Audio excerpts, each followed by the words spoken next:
fucking monster! Woo! The Carbon Surf. VS275. That's a big fish. Basically, that fish owned me. But we kept her alive, and she's out there again for somebody else to catch. Stone to bone, baby. Stone to the bone. Woo! Hey, what's up, everybody? It's Pete from Comanche Surfcsting. I'm here with Chris Voorhies. It's another edition. This is our summer edition of Comanche Surfcsting. This time of year, we like to fish the deepest water possible, usually because it's a little bit cooler, and try and find where the fish are all stacked up.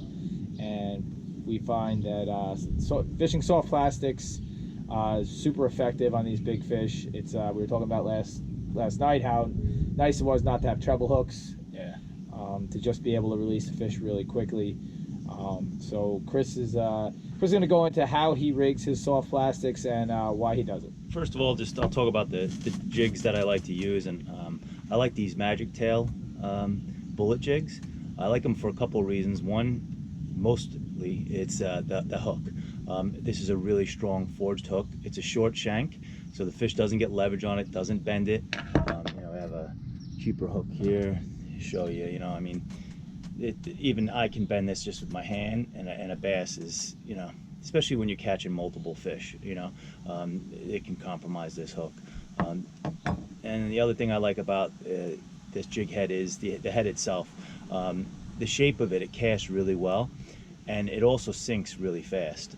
And what I'll often do is when I cast out, I'll cast and I catch it before I get like a loop in my line or any extra line out there. I'll catch it so that I'm in contact with it right away, and I'll count how many seconds it takes till it hits the bottom. These ones hit the bottom a lot faster, which helps because you're in the game quicker. Can you explain why you think that is? The shape of the head? It's the shape of the head. Yeah, it's the shape of the head. It's aerodynamic. When it goes down, it sinks so fast. And it's good. I like doing that count because you can kind of find out where the fish are. So if you get like a 6 count over here, and then you throw a little bit to another side, and you get like a 4 count, well, there's a hump there. Sometimes the fish might be sitting up on that hump. They might be on the other side of the hump. It just gives you an idea of what the bottom that you're fishing looks like. So I'll just fan it out, and I'll cast, and I'll count how long it takes for this to hit the bottom. Just gives you a little bit of idea of the structure that you're fishing and what depths you're fishing. Like a depth finder. Yeah. Like the location that we fished last night, you found those fish last year, and we had a certain wind condition that we weren't able to fish one of the top 3 spots that we like, so we decided to go over and try a different area that Chris had found. He said it was deep. Yeah. That was the main thing. He said, oh, well, this is another deep area. And if you throw in regular plugs, it's hard to find that out. Yeah. That how deep the water you're actually fishing is. It's almost like going with a sinker and just walking along and finding where. Yeah, and then the things we've found over the years, that seem to have changed, for me at least, is just going deep is key. Especially these summer months, like Pete said, you want that cooler water, a little bit cooler water, and the fish just seem to be glued to the bottom, really, or at least really close to the bottom.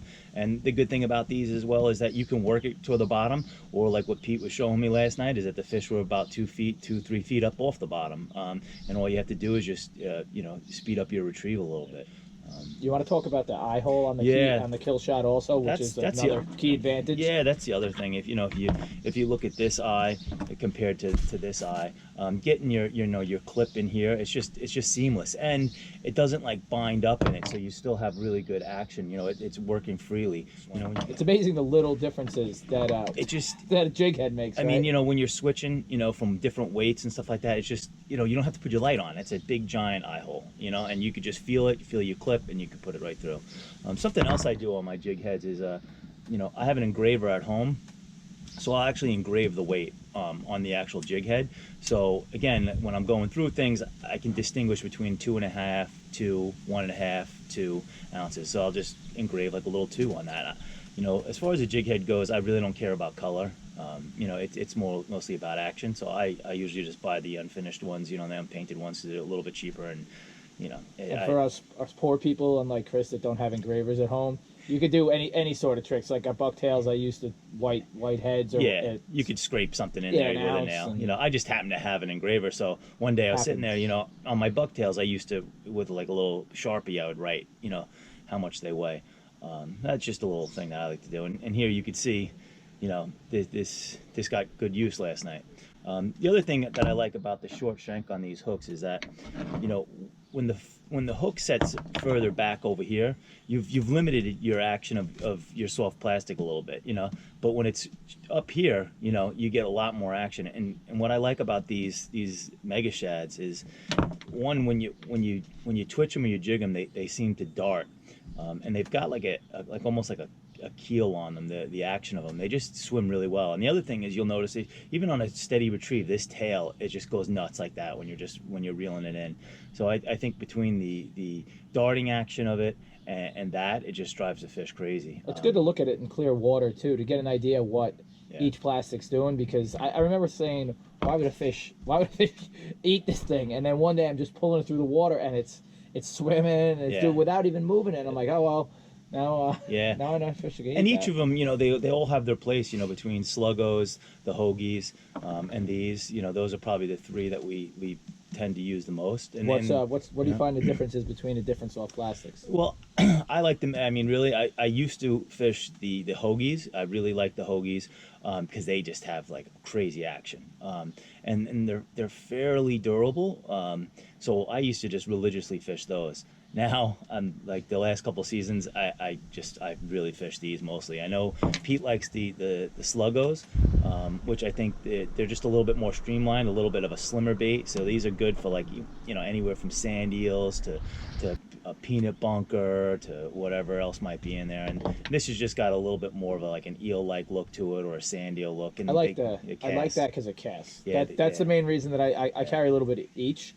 But the sluggo, I find, will get you an extra 10, 15 yards in certain things. Make a huge difference. You know, when you put that on this streamlined hook, I mean, they just match up beautifully. You know, and it's just like an arrow going out there. You know, they don't tumble or anything like that. So they cast sometimes if the fish are just out over like a reef or a bar and you just need to get some distance, then the sluggo is the go-to. Right. So what's the equipment you need to correctly crisp Voorhies rig soft so plastic? I mean, little zip ties are key. They're a lifesaver. As you can see on this jig head, this would have been gone long ago if it wasn't for this zip tie. You know, it held it on there, even though, I mean, this thing is practically in two pieces, and it still continues. They'll still eat that. I mean, they were still continuing to eat it. It'll make a huge difference. Where do you carry zip ties with you actually while you're fishing? Yeah. So you put them right in your leader wallet. You know, throw them right in your leader wallet. I have like even a little on the lid of my plug bag. I have a little leader wallet in there, and I throw them in there. One, I mean, like I said, the kill shot's what we go to. I mean, from the first day these came out, there's a lot of different manufacturers out there, and they all make good jig heads. But this is the one that we prefer for all the reasons Chris talked about. Really, these little bits make a huge difference. Yeah, I mean, this hook, this is, you know, if you're not going to use this, but I mean, if you look, this is, I believe, a forged hook. It's not a wire hook. It's not. There's no bass that's going to bend this out. It's got a really good, you know, a really good barb on it. I mean, when we set a hook into a fish, you very rarely drop them. You might break them off, but you don't drop them. You know, I mean, when you stick a fish with this, you're good to go. It's got a nice bait holder on there. Yeah, and we fish these all the way from, you know, for tarpon down in Florida, and it's just, this is just a great hook. And you know, the fish that you get, you know, you get a mouth like that, a large hook is what you want, because you want to be able to drive this through the lip, over the lip, or through that hard part of the mouth. And these hooks, I mean, last night, I mean, I had fish, there was no way I was going to lose those fish with this hook. Unless they broke your shitty line. Unless they broke my shitty line, which happened. Pete's going to rub that in. Wait till tonight, because I'm going to show you some pictures after tonight and jinx myself. So, again, we start off with a nice jig head and these small zip ties. Like we mentioned, this is, you know, really works. You know, a knife or a pair of scissors, because you're going to trim the head a little bit. The first thing I like to do is, based on the size of the jig head that I'm using, you want this jig head to sit plumb and flush against here. You don't really want to have any excess up over the head. Again, that it just helps with casting, and it helps with how fast it's going to sink. So I kind of try to eye it You know, on these, I know, so I typically trim just behind the eye. Depends whatever soft plastic you're using, just look. So I know that this is gonna match up well with this 2 ounces, so that I don't have a whole lot of material hanging over the edge. The next thing I do is I like to line up where my hook's gonna come out. Now, these have like a darting and a swimming action, so you don't wanna, like, when you rig it, you don't want it to be kinked, and you wanna make sure that you put this collar goes through the center. And which is really nice on these is that you can kind of really easily identify the center because of the color.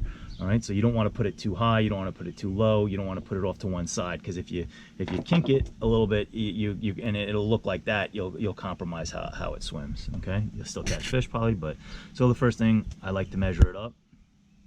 Okay, see where it's at. Now you could do this either with like a lot of times I'll use a Sharpie if I'm home, but out in the field you just put your finger there, and again you want the hook to come out in the center, and then what I'll do is I'll put a hole there so I know where I want to come out. Okay, so you can see there's a little hole there, that's the mark that I'm going to use.